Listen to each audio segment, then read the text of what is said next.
tarang-tarangba recruitment order oidabana Waqf Board gille maramdi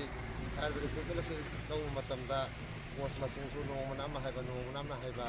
aduna maram wara convention order jaudaba PSK jaudaba aduga mai ke tu gidi matungena PSK jaudaba maramda matang kana Waqf Board gille on Manipur musun dinga kamitina masira kana ko mena haiba kanjasi aikoina nole bus ko ko ko targadi masih hatta hatta ko ko dimak lenga na tekak ko jagada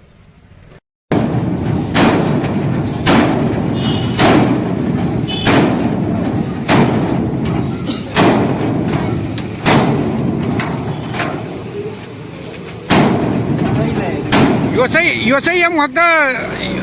wakta thiradi phani da soda kandan tho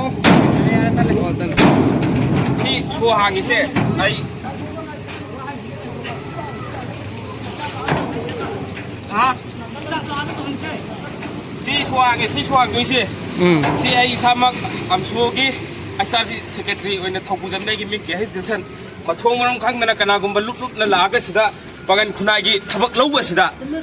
thabak tawba sida kana na percent